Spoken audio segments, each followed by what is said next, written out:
Nouvel épisode du Gattaca Studio présente. Aujourd'hui, nous recevons une autrice, compositrice, interprète, mais également comédienne.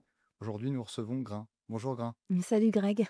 Alors, on a eu l'occasion avec le Gattaca Studio et le Boulevard des Artistes de se voir souvent là, ces derniers temps, notamment pour le Tribute to Dao, on y reviendra tout à l'heure. Grain, est-ce que tu peux te présenter pour les gens qui te connaissent peu ou pas?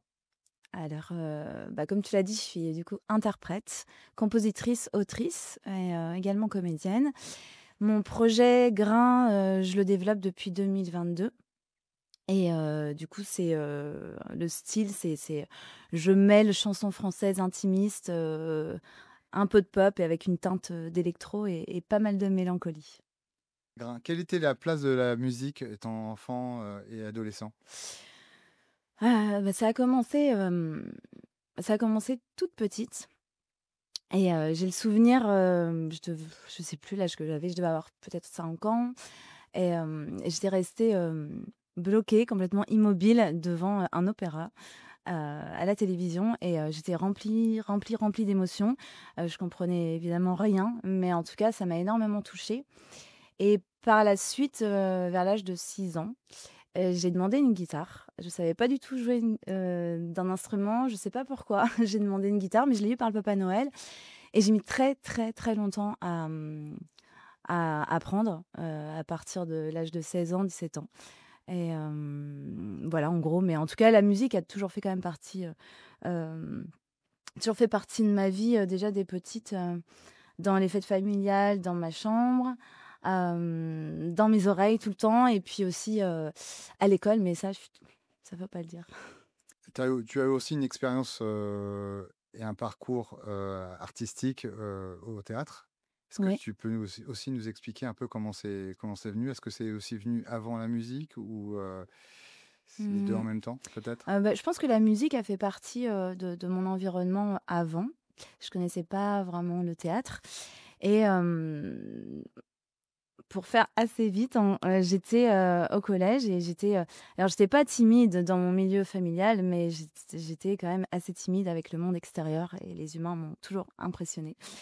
Passionnée mais impressionnée et il y avait des cours de théâtre qui ont été mis en place, quand j'étais en 5e et j'y suis allée et en fait, j'ai vraiment adoré. Je me suis sentie super bien, très vite sur scène et ensuite, du coup, j'ai demandé à ma maman de prendre des cours de théâtre, l'année suivante. Et alors, quel était ton parcours de formation? J'ai suivi, je suis rentrée à l'école des Bains-Douches au Havre pendant environ 6 ans jusqu'au lycée et ensuite, j'ai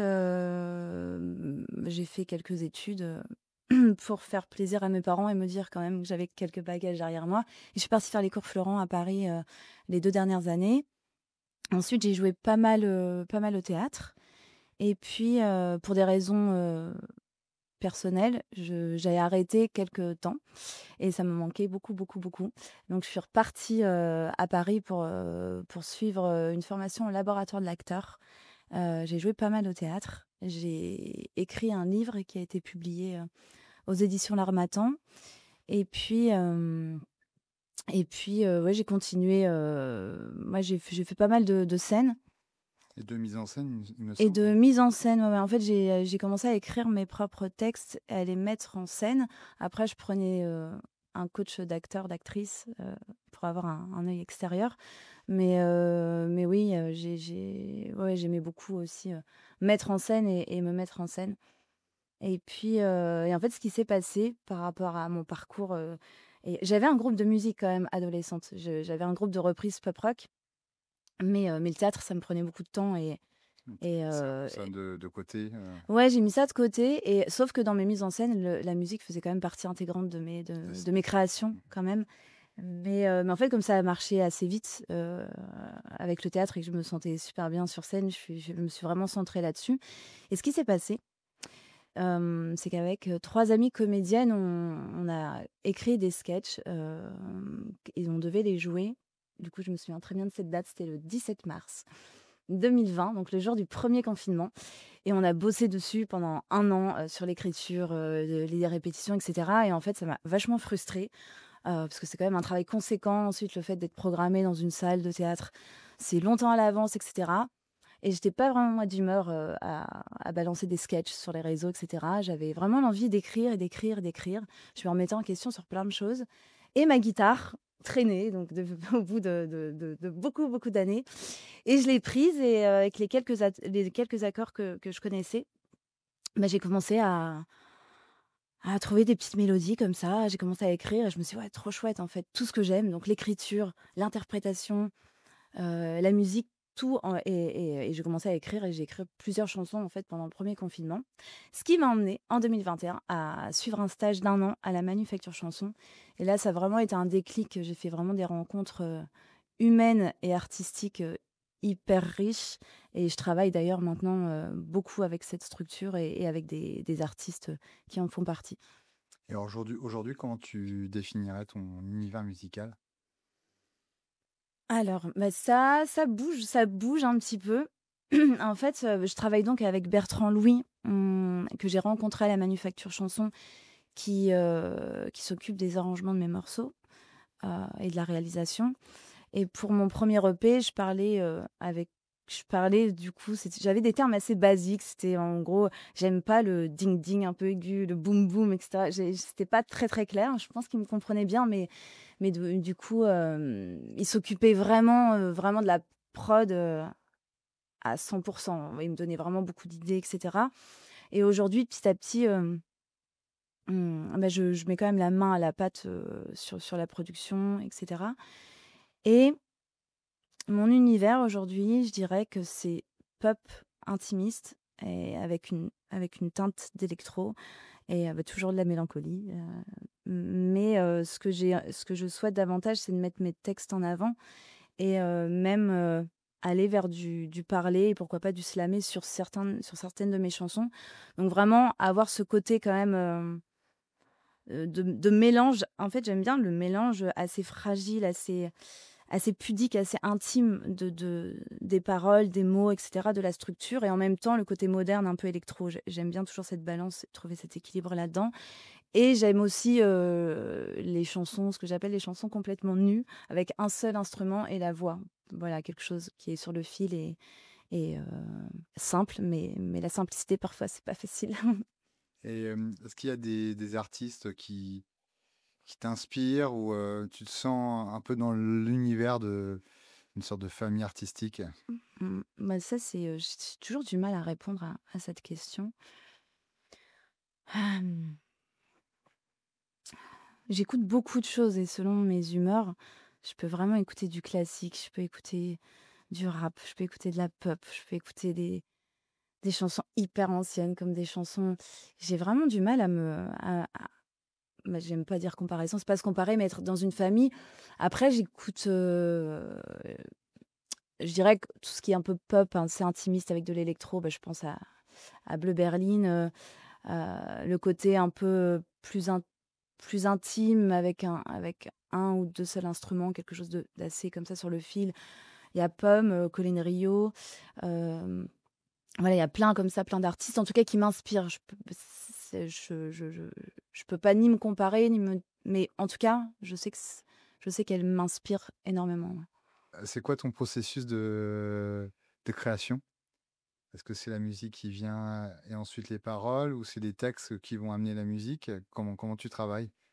Hem, souvent ça part il y a 2 choses. Soit ça part d'une émotion, heu, quelque chose qui me bouleverse ou pas, mais en tout cas il y a quelque chose qui se passe en moi et ça me donne envie d'écrire, de composer, de créer et dans ce cas, je pianote souvent, il y a des mots qui me viennent en fonction de l'émotion, heu, qui sort comme ça et je commence à noter en fait des bouts de mots et cetera et la mélodie, elle vient assez naturellement quand je pianote et ça se passe comme ça ou alors à l'inverse, mais ça part quand même d'une émotion. C'est, je suis engagée, je veux vraiment parler d'un sujet précis qui me touche et dans ce cas, ça va mettre plus de temps. C'est comme c'est un sujet précis, je laisse mûrir en moi et là, par contre, j'ai vraiment besoin d'un téléphone ou d'un carnet parce que, du coup, vu que je suis focus, sur ce sujet, à n'importe quel moment de la journée ou de la nuit, il y a des choses qui peuvent sortir et ce sont des choses assez précieuses et du coup, j'ai besoin de noter des mots et ensuite je prends le piano pour aller un peu plus loin dans la création. Est-ce que c'est le piano ton instrument de prédilection pour la composition? Maintenant, oui. Au début, c'était du coup la guitare parce que moi, je connaissais pas du tout l'instrument, le piano. Ça fait pas très longtemps en fait que je joue de cet instrument. Mais donc au début, c'était ouais, plus la guitare, mais maintenant, c'est quasi exclusivement au clavier. Et oui, je trouve que c'est plus riche et je capte mieux tous les accords, et cetera. Donc j'arrive vraiment à élargir un petit peu l'enrichissement des accords, et cetera, ouais. Et à quel moment tu te décides en fait de dire enfin tu te dis, «Ça y est le morceau il est terminé, il est mature, je peux le lancer sur les plateformes»? Ouh là, sur les plateformes, ça met, Ça je met du prends temps? 3 plombs. Ouais, non, ça dépend. Mais du moment où le morceau, en tout cas, est terminé, c'est-à-dire, écrit, composé, qu'il est là, sans les arrangements, Mmh. ça peut se faire assez vite et je le ressens, la mélodie, une fois qu'elle est en tête, elle change pas Mmh. ou alors elle va Et à évoluer. aucun moment tu dis: «Tiens, ah j'aurais pu changer un peu le refrain ou, changer une phrase dans le couplet», ça Non, ça n'arrive jamais ça? en fait, ça arrive, mais je sais que c'est pas enfin, je ressens que c'est pas terminé. Par exemple, quand je lis mon texte, s'il y a des mots ou des bouts de phrases qui me plaisent pas, enfin, tout de suite, je le sais. Et puis après, ça prend le temps que ça prend. Moi, généralement, ça va assez vite. Mais je réécris. Et puis quand c'est fluide, je sais que c'est fluide et que je sais que le mot, il est juste, en tout cas pour moi. Et du coup, s'il est juste pour moi, bon, en tout cas, je vais le dire avec plus de vérité. Donc ça, c'est OK. Et la mélodie, non, elle change pas. Après, elle peut évoluer si je rajoute un pont, un break, et cetera, ou une fin, enfin. Mais ça, après, ça se fait plus avec les arrangements. Et puis après, les arrangements, je travaille avec Bertrand. Donc du coup, on a vraiment un échange là-dessus. Et en fait, une fois que j'ai arrangé les morceaux et que je leur ai donné une autre dimension, je suis trop contente. J'ai hâte de les partager. Ça ça les a enrichis d'une manière où je les redécouvre, je redécouvre mon texte, et du coup, ça, j'aime beaucoup. Mais quelque temps plus tard, j'aime aussi, revenir un petit peu à la base, juste de la manière dans laquelle j'ai composé la chanson et de refaire quelque chose de super intime avec juste l'instrument et la voix. Et donc j'aime bien aussi un peu cette balance entre le côté pop, le côté, voilà, qui avec des arrangements plus riches, une production plus développée, mais aussi, bah, comme je disais tout à l'heure, le côté tout nu, quoi. Et est-ce que tu as des rituels, des petites manies, pour la composition? Tu dis: «Moi, j'ai besoin de ma tasse de café, j'ai besoin, du petit coussin, du canapé» ou bah, tout est spontané, il y a pas il y a rien de méthodique, dans tout ça? Hem, Bah, souvent c'est plutôt spontané. Après oui, si c'est le soir ou tard ou la nuit, je une tasse, d'infusion, ça se s elle est volontiers, installée confortablement à côté de moi. Si c'est la journée, ça va être plutôt un café au lait, voilà. Mais mais j'ai pas de rituel vraiment, en fait. Là, tu C'est parles de nuit et de jour. Est-ce que tu sens que tu es plus créatrice le soir ou non, c'est vraiment à tout moment? Non, ça dépend. Après, c'est vraiment si je suis déjà si je suis déjà dans l'écriture de quelque chose, c'est comme tout quand on est centré sur, quelque chose, toute notre énergie, elle va vers ça. Et du coup, même si j'y pense pas intellectuellement, je suis vraiment nourrie par ça. Donc ça peut se passer n'importe quand. Après, souvent la nuit, la mélodie, elle reste, en fait, je m'endors et même quand je rêve, j'ai la mélodie. Et du coup, parfois, il y a des mots qui me viennent. C'est pour ça que quand je me réveille, j'ai besoin de noter. Bon, souvent, on a le téléphone à côté de soi maintenant, mais hem, donc je note. Après, ce que j'aime faire, par contre, c'est, au début du processus de création, donc c'est soit la composition, mais souvent l'écriture. J'aime bien me mettre, mon casque avec de la musique dedans. Donc ça pourrait paraître, un peu parasite, mais moi, ça me permet vraiment d'être dans un lâcher prise d'écriture. Je me mets à fond dans ma bulle musicale avec, bah, ça dépend dans quel mood je suis, sur la musique, que je mets. Mais en tout cas, ça me permet vraiment à lâcher prise. Et là, je vais écrire avec assez, spontanéité, frénésie. Et après l'étape d'après, ça va être la réécriture où je revisite un peu les mots en me disant: «Tiens, ce mot-là, je le trouve plus juste» et puis j'essaye de mettre ma touche de poésie, en réécriture. Une fois tes morceaux en ligne, sur les plateformes, qu'est-ce que tu attends qu'est-ce que tu attends du public, après les premières écoutes? Ouh là là, quelle question! Hem, J'attends, je sais pas si je me alors si je me pose vraiment la question, bah, j'espère en tout cas que mes histoires, intimes, puissent, résonner, chez chacune des personnes à sa manière, que ça puisse, soit faire réfléchir, soit faire du bien en fait tout simplement et puis la musique, vibre et je me dis: «Ça fait du bien de vibrer», donc si ça peut, voilà, faire vibrer, chacun de nous, c'est chouette. Et un artiste, il préfère qu'on retienne la mélodie ou les textes Voilà, je pense que ça dépend vraiment du de chaque morceau? art et de Mmh. chaque artiste, hein. Moi, je sais qu'à la base, enfin, à la base, je suis comédienne et autrice et du coup, c'est vrai que c'est vrai que, de me ser moi, c'était plutôt de me servir de la musique pour mettre mes textes en avant Mmh. et heu et voilà et de les partager de cette manière, mais j'étais pas musicienne, je sais pas si je dis dans l'âme, mais en tout cas, j'ai toujours aimé la musique, mais j'ai toujours été un peu flemmarde sur l'apprentissage, la technique et cetera. J'aime bien un peu la spontanéité et parfois la je et du coup, maintenant que je travaille avec des techniciennes et des techniciens autour de moi, du coup, là, il y a la musique prend une autre ampleur, donc j'ai aussi envie qu'on retienne la mélodie.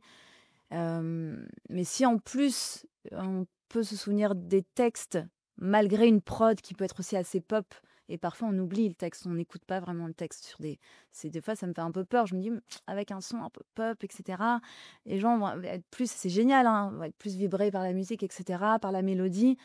Mais c'est vrai que, parfois, moi, je me rends compte que je connais des morceaux mais c'est vraiment la musique qui prend Qui prend le la dessus? place Mmh. et je me dis: «Mais de quoi ça parle exactement?» et je me dis: «Bah, c'est un peu dommage si, mais bon, voilà.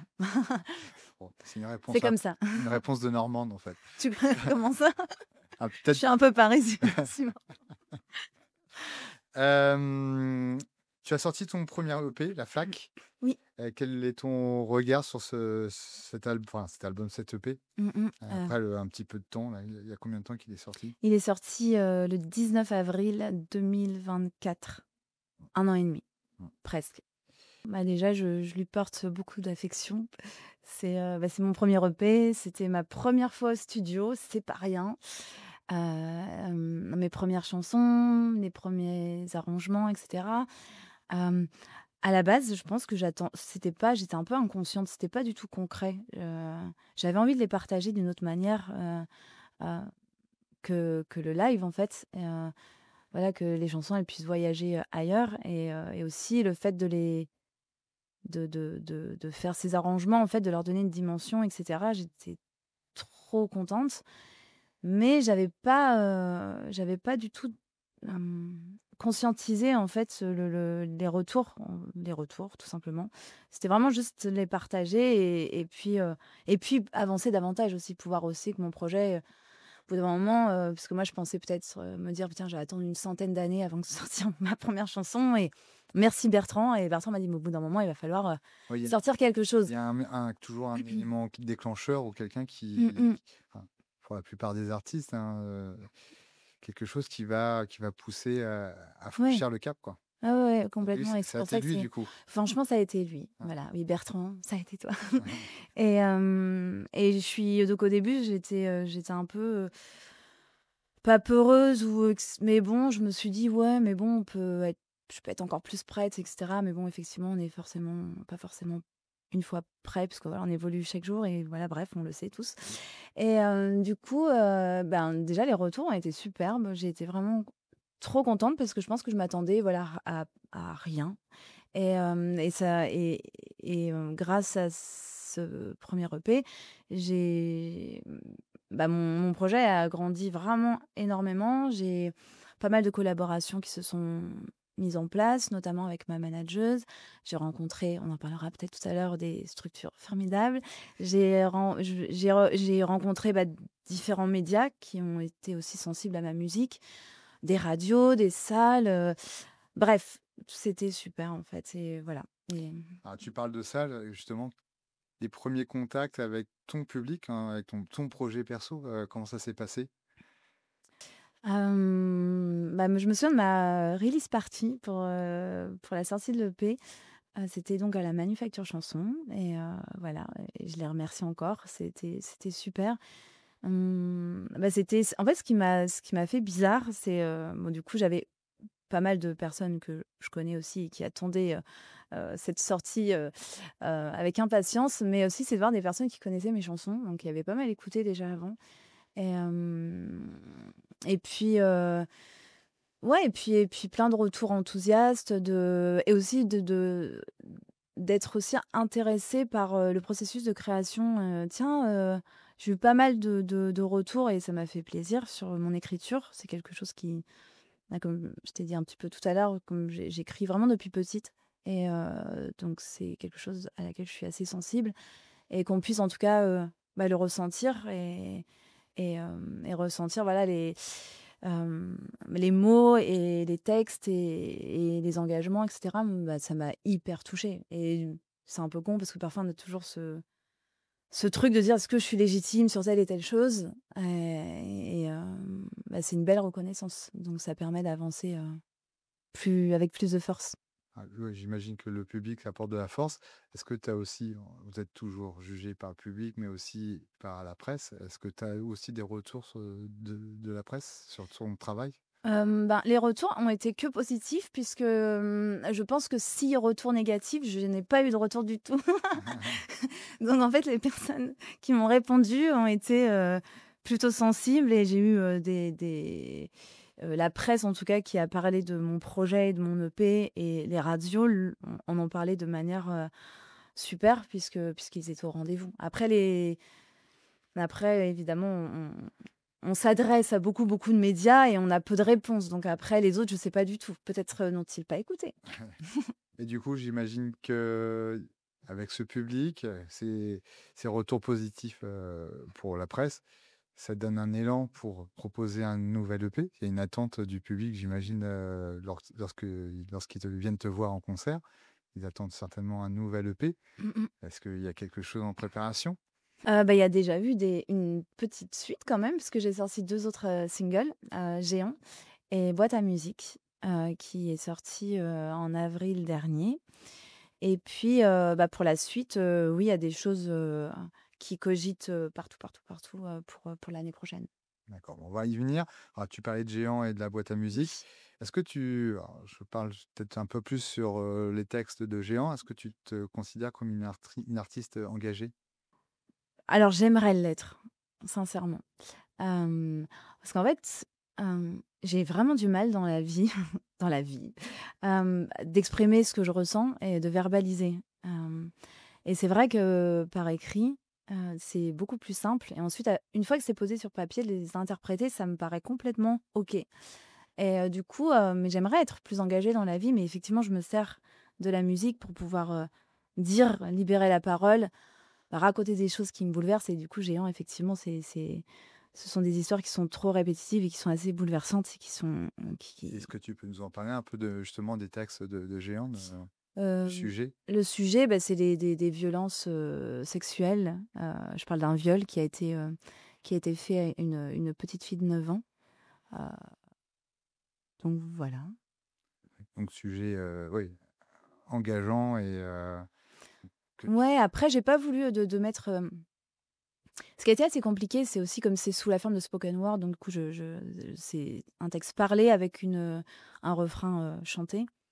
Je raconte vraiment l'histoire d'une petite fille qui a vécu ça. Je lui je la tutoie dans le texte, dans la chanson et à la fin, c'est donc, une femme de 60 ans qui qui a dit et qui se sent bien maintenant, qui accepte les «je t'aime» et c'est super et je voulais pas émettre trop de bon, même si j'en ai un, mais de jugement, de f c'était difficile de trouver l'équilibre entre juste raconter quelque chose, qui est quand même pas simple, avec une ouverture quand même aussi assez lumineuse. C'est le fait de pouvoir, s'exprimer, de parler, Et donc oui, mais c'est un vrai engagement et puis je l'avais écrit il y a déjà plusieurs années ce texte, et effectivement quand on voit et en fait tant mieux avec la parole qui se libère et tout ce qu'on voit tous les jours, ça donne des frissons et ça fait vraiment mal au cœur, mais bon, c'est fait pour aller, j'espère, vers, une ouverture, plus belle en tout cas. Ouais, de toute façon, on voit bien qu'on est dans une ère, une époque, où tout est en Mmh train de mh. changer aussi, à ce niveau-là. La boîte à musique, ça peut paraître beaucoup plus léger, bah, ça l'est pas tant que ça, c'est engagé aussi. Ouais, c'est vrai, c'est vrai. Tu écouté les paroles? Un petit peu. Heu, c'est bizarre. Du coup, oui, c'est vrai, ouais, on a voulu quand je dis on a voulu, encore une fois, le fait que je bosse avec Bertrand, une, chanson pop. On l'appelle un peu pop électrogalactique parce qu'il y a des moments, il y a des fusées, des étoiles, des choses qui se passent. Mais effectivement derrière, ce côté, dansant et pop, bah, il y a aussi, oui, effectivement, il y a un vrai sujet, avec une légère ironie où ça commence, «J'apprendrai à me taire, j'apprendrai à défaire mes mauvaises manières et cetera, mais pas aujourd'hui, désolé, j'ai pas envie» et cetera et c'est une forme effectivement de revendication. J'appelle ça un gentil ras-le-bol, en fait, des jugements, le fait de rentrer dans des cases. Si on n'est pas comme ci, ça va pas, si on n'est pas comme ça va pas, tous ces en plus avec les réseaux, maint avec tout ce qui se passe aujourd'hui, tous ces regards, tous ces soupirs, indiscrets et cetera, j'avais envie de voilà, c'est un peu comme une urgence de dire: «Écoute, moi je suis comme je suis, ça te plaît pas, bah, ça te plaît pas et puis toi tu es comme tu es, bah, c'est super et voilà, vive la différence, on fête tout ça» et voilà.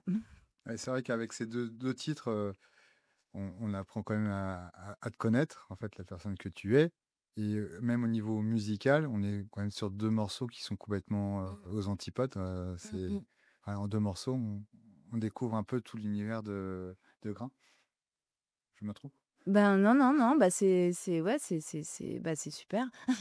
C'est super, ouais, en plus la prod est assez différente. Après on reste quand même sur des sons clavier, heu, des sons un petit peu électro et cetera, mais voilà, après l'idée c'est quand même de garder aussi ce qui est toujours un petit peu mais bon, je pense que ça se fait assez naturellement de rester, comment dire? Centré et qu'il y ait un univers qui s'installe, mais je pense que ça se fait naturellement tout en proposant des morceaux évidemment, différents heureusement, mais en gardant effectivement son style quand même musical et son univers. Alors on va changer d'univers, on va parler un peu du Tribute to Dao. On a parlé au tout début de l'entretien. Donc, tu as participé au concert, mais aussi à l'album Mmh. Tribute to Dao en octobre et l'album vient de sortir. Ouais. Pourquoi tu as choisi Un homme à la mer? Et bah, on avait échangé ensemble c'est le projet, il était déjà mis en place depuis quelque temps et on avait le choix entre un panel quand même, assez important de morceaux, Morceau. mais quand même, comme c'était déjà, mis en place depuis quelque temps, beaucoup d'artistes avaient choisi des morceaux qui étaient quand même assez connus et du coup, bah, j'ai écouté, il y a des chansons, que je connaissais pas, mais qui me parlaient. Mais vu quand il y avait un temps quand même très court pour enregistrer et cetera, je me suis dit: «Le temps que je digère la mélodie et cetera, la structure, ça va être un peu compliqué». Donc il y avait quelques morceaux que je connaissais quand même, hem, en plus de ceux qui avaient déjà été choisis et Un homme à la mer, en fait, j'ai vachement aimé la poésie, le texte et en fait, j'avais eu un petit souvenir quand j'étais petite. Mon papa avec ses cassettes, tu as connu les cassettes sur embobinage, enregistrement? Oui, oui, oui. Je- Et bah, je me souviens que dans les J'ai fêtes même connu le familiales 45 tours, toi, pour oui, te bon. dire. Et dans les fêtes familiales, je me souviens de cette chanson. Il l'avait enregistrée et je me suis dit: «Ah bah, c'est super, ça fait en plus un petit, parallèle avec mon enfance, c'est rigolo, c'est» mmh mh. Et alors, quel est pareil, ton retour sur cet album, sur ce projet, cette collaboration avec de nombreux artistes Ouais. j'imagine que tu as appris à en connaître lors du concert Ouais, déjà. ouais, ouais, bah, beaucoup en tout cas, de manière plus intime. Mais encore une fois, les rencontres, bah, c'est trop génial, d'être sur des projets comme ça, de collaborer avec d'autres artistes et des structures différentes. Humainement, j'ai adoré, même lors du concert, ça faisait longtemps. Vu que c'est un projet solo et je commence à être entourée, donc c'est un peu moins solo et ça fait du bien. Mais ça reste un projet solo et le fait là d'être avec plein d'artistes différents, ben, du coup, même dans les coulisses, dans les loges, c'était trop bien.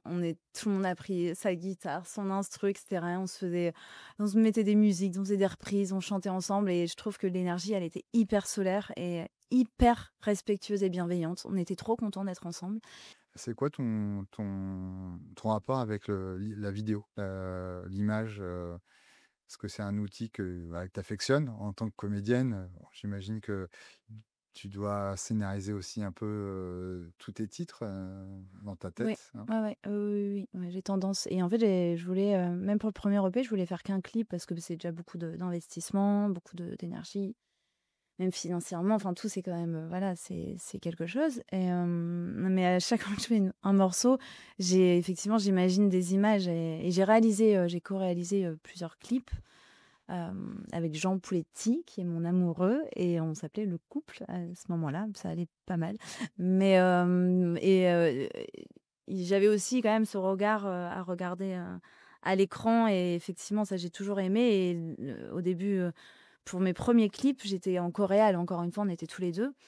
Donc là, le fait de te laisser la main sur boîte à musique, au début, j'étais un peu en flip, dans le sens où je suis pas habituée à pas avoir les manettes du truc, même si j'avais mon scénario, et cetera. Mais le fait de pas regarder les images, et cetera, et puis d'être à l'aise aussi, de se sentir à l'aise, puisqu'il y a quand même quelque chose de lâcher prise aussi. Mais bon, je me suis sentie mise en confiance, donc je pense que ça s'est super bien passé et je pense que c'est à renouveler, Greg. Ah, merci beaucoup. Je pense que c'est surtout mes dessins pour le storyboard qui t'ont mis à l'aise, J'ai adoré, j'ai qui adoré. t'ont projeté dans le, Ça. dans le clip. Je vous invite à aller le voir. Bon, en tout cas, nous, on a pris beaucoup de plaisir à le tourner avec toutes les plumes, etc. C'était assez inspirant, en tout cas. Euh, alors, on a parlé un petit peu de tout d'ailleurs, mais on va rentrer un peu dans le vif du sujet. C'est le crowdfunding pour justement l'EP. On en a parlé. Mm. Est-ce que tu peux nous expliquer pourquoi tu passes par le crowdfunding pour financer cette EP? Et après, on va en parler des contreparties et toutes les démarches à suivre pour pouvoir participer Mm, mm. à cette aventure. Bah déjà, tu l'as dit un peu ouais, dans ta question, besoin de financer, crowdfunding. Donc effectivement, bah, j'ai la chance de commencer à être entourée professionnellement, mais pas encore de manière totale. C'est-à-dire que bah, j'ai pas de label, j'ai pas de voilà en termes de production, je suis en autoproduction. Et puis du coup, bah, ça coûte, bah, de l'argent, le fait d'être, en studio, bah, de payer les artistes, de produire un EP, de voilà, tous les artistes, toutes les personnes qui participent à ce projet. Et hem et du coup, bah, j'ai, tenté de réfléchir à comment je pouvais faire pour que ce soit aussi gagnant-gagnant, pour, bah, le public et pour moi. Déjà, à la base, je trouve ça cool que le public puisse être, en première ligne du processus de création, de développement, parce qu'avec le crowdfunding, du coup, on on envoie pas mal de messages et cetera à tout le monde, voilà, pour dire: «J'en suis là, voilà comment ça se passe», envoyer des petites vidéos, des photos et cetera, actualiser, tout ça. Et puis aussi, de réfléchir, de m'investir dans la recherche de contreparties qui puissent, me ressembler et correspondre au projet, Grain. Que les contreparties puissent être, cohérentes et puissent plaire du coup au public qui m'écoute et qui souhaite me soutenir. Donc je me suis dit: «Ben, du coup, c'est trop bien parce que le public peut soutenir le projet Grain tout en se faisant des super futurs cadeaux». Voilà. Alors, Quelle contrepartie? ouais, voilà. Est-ce que tu peux, sans rentrer forcément dans le détail, parce qu'il y en a, il y en a, il y en a de nombreuses contreparties. Quelles sont les contreparties majeures que tu as proposées? Bah, déjà vu que, bah, l'idée c'est de produire l'EP, je vais proposer le CD dédicacé. Aussi pour la sortie, de l'EP, je vais proposer de précommander, heu, des places de concert. Et puis après il y aura des expériences, autres comme des ateliers d'écriture de chansons, concerts, aussi une soirée, privative, une écoute exclusive de l'EP avant tout le monde avec des petits cadeaux, des petites choses, préparées à l'avance pour faire plaisir à tout le monde. En tout cas, il y aura de quoi, plaire Tout le à monde. tout le monde, voilà. Alors, la campagne, quand est-ce qu'elle va débuter? Elle va débuter le 11 octobre et je trouvais que c'était une date chouette puisque ça va être, une Date date de importante. concert. Je vais, faire la première partie de Job au Magic Mirror et c'est génial. Je suis trop contente. Donc voilà, c'est deux dates en une, un concert et le lancement de la campagne participative. Justement, moi, j'allais te poser la question, quels sont les prochains projets en dehors de l'EP? Enfin, quand on parle de concert, donc là, tu parles du Magic Mirror, il y en a peut-être d'autres, il y a peut-être d'autres dates à annoncer et d'autres projets? Je joue le 18 septembre, donc dans pas longtemps, au Happy Duck et je serai accompagnée par Olivier Jo à la guitare. Ensuite, on a, le Magic Mirror, donc le 11 octobre. Le 17 octobre, je serai à la Forge, à Harfleur, dans le cadre, voilà, je suis en collaboration avec une association et du coup, on va faire, du coup, un spectacle. Il y aura un concert avec d'autres artistes et également le 26 novembre, je serai en coplateau à la Manufacture Chanson avec l'artiste Maeva Kane. Très bien. Voilà, pour le moment. Est-ce qu'il y a des collaborations aussi avec d'autres artistes? On a parlé du tribut d'Ao, tu as rencontré tout un tas de gens. Est-ce qu'il y a des envies de collaboration? Moi, j'ai très, très, très, très envie en ce moment, je sais pas, j'ai une soif de collaborer avec d'autres artistes. Donc oui, oui, j'aimerais beaucoup. Après, j'ai quelques idées en tête, mais enfin bref, faut le temps que ça digère. Donc pour le moment, voilà, je dis trop rien, mais en tout cas, ouais, j'aimerais beaucoup collaborer avec des artistes, pourquoi pas des duos, et aussi rencontrer des musiciennes, des musiciens autres, mais ça vient tous les jours, donc c'est cool. Merci Gras, merci d'être venu, Merci à toi. pour cet entretien. Je tiens à rappeler que l'album Tribute Dao et To Dao est disponible, au Gattaca Studio, au 260 rue du Bois au Coq. Il est disponible, et vous pouvez le commander sur Hello Asso, sur le site du Boulevard des Artistes. Il est également disponible depuis peu, chez Cultura. Ça, on y viendra, peut-être un petit peu plus tard pour cette, collaboration avec Cultura et le Boulevard des Artistes. Et on va aussi redonner les dates, donc les dates du lancement du crowdfunding. Ouais, alors, le crowdfunding débute le 11 octobre lors de ma première partie au Magic Mirror avec Job. On peut me retrouver le 18 septembre au Happy Au Duck au Rapidac. Havre, donc le 11 octobre au Magic, le 17 octobre à la Forge, le 26 à Harfleur, le 26 novembre à la Manufacture Chanson à Paris et aussi quand même une information extrêmement importante, je sors mon prochain single, alors normalement à un jour près, mais normalement c'est le 1er octobre. Voilà. Alors, je vais presque te demander, ça, il me semble qu'on l'a pas précisé, une dernière date. Si le crowdfunding va au bout, Oui. quand est-ce que l'EP sortira? À l'automne 2026. Voilà, donc il faut faire en sorte qu'on y arrive Tout à fait. cet automne. Merci Gras. Merci Je à te toi. dis à très bientôt au Magic Mirror, au Happy Duck dans les premières dates Mmh. et je vous donne rendez-vous pour un prochain interview sur le Gattaca Studio Présente. Merci beaucoup. Au revoir.